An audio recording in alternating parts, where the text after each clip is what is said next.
Imagine your body is like a freshly shaken bottle of soda. You're climbing back onto the boat, dripping wet after this amazing scuba dive, and right now your bloodstream is just full of invisible gases under pressure. Yeah, and if you pop that cap too fast, things get incredibly dangerous. Okay, let's unpack this. Today's deep dive is all about that delicate post-dive window for you, the listener. We are looking at the essential prohibitions. Basically, the activities you absolutely must avoid immediately after diving so you don't accidentally pop the cap. Because, the dive doesn't magically end just because your head breaks the surface. Your body is still dealing with the physics of the ocean. Right.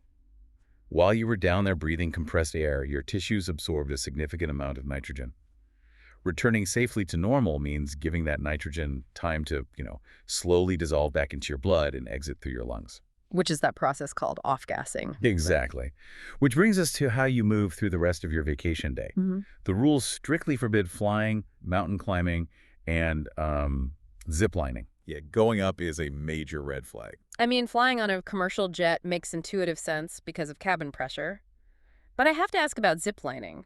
Like, why is a quick, fun canopy tour lumped in with boarding a Boeing 737? Well, what's fascinating here is that there's a clear pattern. It's not just about airplanes or heavy machinery, it's about atmospheric pressure. When you go up in elevation, whether you're flying, driving up a mountain pass, or heading up to a high zipline platform, the air pressure around you drops. Oh, so back to the shaken soda analogy. Right. Lowering the outside pressure too quickly allows that trapped nitrogen in your tissues to expand into larger bubbles. That is exactly what causes decompression sickness, also known as the bends. Wait, really? So just going up a hill can trigger that? Absolutely. It's about the altitude drop. You have to give your body enough time at sea level to safely off-gas before going up. Usually that's a 12 to 24-hour window, depending on your dive profile. Okay, so going up in elevation is a trap because of the pressure drop. I'd naturally assume, well, staying at sea level and staying active is a safe bet. You think so, yeah? But the source shuts that down, too. Exercising after diving and even free diving are completely banned. I get skipping the gym. It's like running a marathon and then immediately trying to sprint. But I want to push back on free diving. Okay, go for it. Isn't freediving just more of the same activity? You're already wet, you're at the exact same beach, you're just ditching the air tanks. Why is holding your breath to look at a shallow reef so dangerous? Because freediving still subjects your body to massive pressure swings. When you hold your breath and dive down, the ambient pressure increases again, squeezing any microbubbles of nitrogen still lingering in your system. And then you shoot back up to the surface for air. Yeah, and those bubbles expand rapidly. You're basically playing an accordion with the nitrogen in your body. Oh, wow. That sounds terrible. And what about hitting the gym? Well, heavy exercise spikes your heart rate and forces intense blood flow to your muscles and joints. That heightened circulation can physically push dissolved nitrogen into localized areas. So it gets trapped there. Exactly. Triggering bubble formation before it can even reach your lungs. The text strictly separates scuba from freediving or the gym, indicating your body requires absolute rest. Here's where it gets really interesting. If altitude and exertion are out, passive relaxation has to be the answer. Right, logically. But the source throws a massive curveball here. Deep tissue massages, relaxing in a hot tub, taking a really hot shower, and excessive drinking are all explicitly off limits. Yep, they are. I completely understand why heavy drinking is a bad idea post-dive.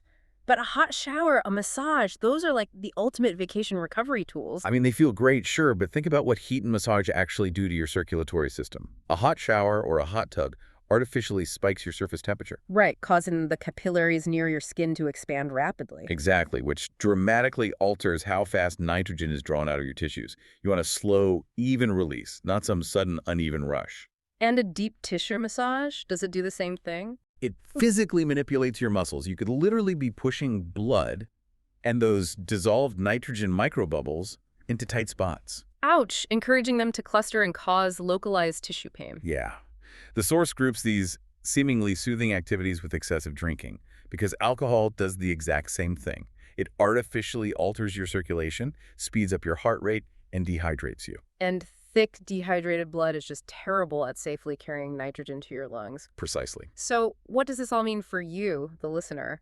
It means your post-dive itinerary is entirely dictated by the invisible physics happening inside your bloodstream. It really is. You have to rule out heights, skip the heavy workout, and delay that hot shower until enough time has passed for your body to safely reset. That 12 to 24-hour buffer is non-negotiable. Time is your primary safety tool. It really leaves you with something to chew on. If something as innocent and comforting as taking a hot shower is classified as an essential prohibition, it makes you wonder just how profoundly being underwater temporarily alters our basic human physiology. It's crazy to think about. Keep that soda bottle closed, give yourself time, and let everything settle.